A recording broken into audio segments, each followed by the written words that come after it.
morning, ladies and gents. Welcome to the 29th of March. It's Monday morning and I'm up at one of our hay fields. So this is one of the ones that we've got from one of the locals. They don't do anything with the fields, so we are allowed to take grass off it. But yeah, it's looking a bit brown at the moment, as you can probably see. It's got any sheep on it.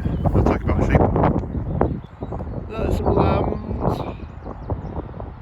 Be on dinner plate in a few months' time. So yeah, I'm just having a look around here. Looking how dry it is, because it's dried up quite a bit since last time I was here. Yeah, just see what I can do. To be honest, I should really come out with flail mower and flail this off, I think. I'll have a word with Bossman and see what he says. It's about 4 acres here. It's still some of the broken ground from when we had the really dry summers 2 summers ago. It cracked up. So yeah, I don't know about spraying this year. If we are going to spray anything, it'll be down that hedge line, because that's where usually thistles come up. We'll see how it goes. It's not a bad field like, but it's I think from 4 acres we get what, 3.5 to like 300 bales, which isn't bad going. But anyway, right, let's get up to the estate. So I just popped up now to the boys in the field. Actually, one of the far corners now, looking across. A bit dark over there. Hopefully we don't get any rain. So I'm just seeing now, the hawthorn's coming up. It's just starting to come. This is the most advanced one we've got so far on this hedge line. But all the buds are starting to pop out now. Just got a small tinge of green to it. But funny enough, I was watching Andy from It's a Farming Life for Me last night. I know he's a bit further down south than we are, and his video is usually a week behind, so he films on a Monday through the week and then puts it out on a Sunday. But if you notice in the back of his video, there was quite a lot of his hawthorn hedge next to the barn that was green already. So it just shows the difference between north and south. And as you can tell, we'll go back to flooding again. It's literally just dried up in that hayfield over that side, but now wet again. Which means we're about to get it, and this is the start of it again. It's just been one of them years. We haven't had rain here for a couple of weeks. I mean, that's about as good as it's got. This is all just from upriver. So I'm expecting to go under again, which is a pain in the ass. So we're nearly 8 hours on from this morning. I've managed to film exactly nothing. Hey dear. But we're getting a bit wetter anyway. I thought I'd just show you this. So it's come up, not as much as I thought it would actually. But she's definitely wet now. I should really go have a look on the forecast to see when the high tide is supposed to be. I am expecting this to go up a bit more overnight, to be honest. Well, good morning, ladies and gents. Welcome to Tuesday morning. It's the 30th of March. And I'm down by the river, fun enough. It's a pretty nice morning this morning, I've got to admit. The sun's out, it's cold. You can feel there's some heat in that sun. And the swimming pool's full. So again, I've just come down here to have a quick look how far we've got. According to the government website, we've gone up about 2.5 metres. So we're knocking on 9 foot from normal river height.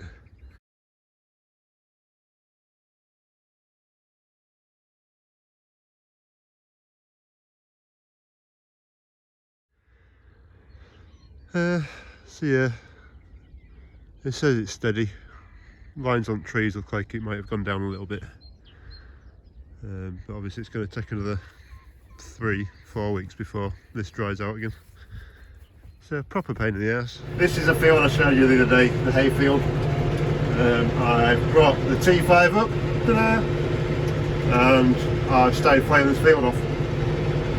I know people are going to wonder why the heck I'm flaying the field off. Well, you can't quite see as well as the other way. Maybe that's that way. There's a lot of dead in this. Unfortunately, I couldn't get hold of anybody to put some sheep on his field to eat it off for the winter. So what's happened is the regrowth has been quite good because we had such a dry summer last year. It finally got going after we did hay. So it regrew and died off over the winter, which is basically left patches like that. So what I'm doing is starting it off afresh and mowing it down. I'm only taking like 2 inches off this, and there's probably 2 inches underneath. But you can see the colour difference just with all the rubbish being pulled up. So yeah, that's basically it. We're running about a 4 acre field, so it shouldn't take me too long hopefully. And we're travelling along at what, 5.5k, which isn't bad. This isn't the fastest top route road anyway. So yeah, that's it really. I couldn't get in here any earlier because this hedge line gets really wet, and it was stood water in here 2 weeks ago. In fact, if I can find a bit of video, I'll try and put that in before this bit. Nice to flay it off to get rid of these tufts. There's some reed grass in here. You can just see patches of them. So it'd be good to do that. We'll have a word with Bossman and see what he says. He's paying bill at the end of the day, so it's up to him. Also just looking how many weeds there are. That's a good track, isn't it? For rabbits.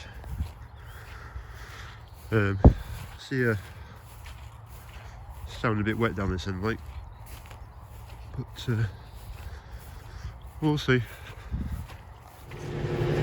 He was just stood, so can't win all. I'm not too bothered about going right into the very corner. It's just one of the things I'll probably want to get into there anyway. But also, if there is a bit of this rubbish in the bottom, it's not going to matter for a few bales. It's just when I'm pulling off 300 bales off this field and every single one of them's got crap in the bottom of them. So yeah, right, I'll set you up on the mount out the back and you can watch the flail for a bit.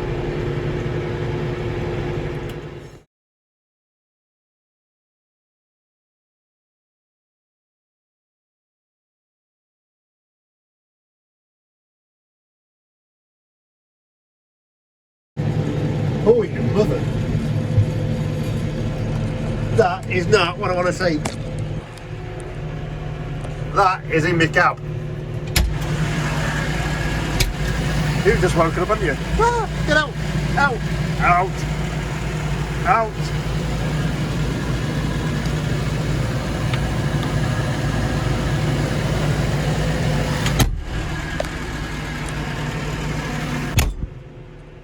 Oh, right. I know I like wasps doing that to me. I wonder where the heck she's going. Oh, I've only ever had that once before.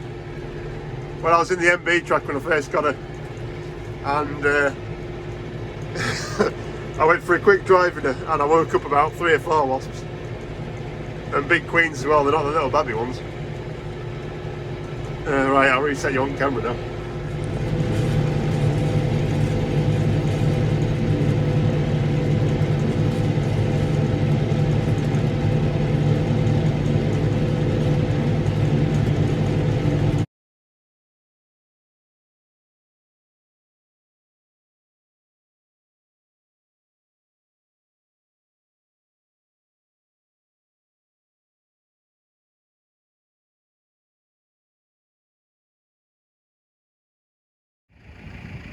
Right, we're all mowed off now, that's it.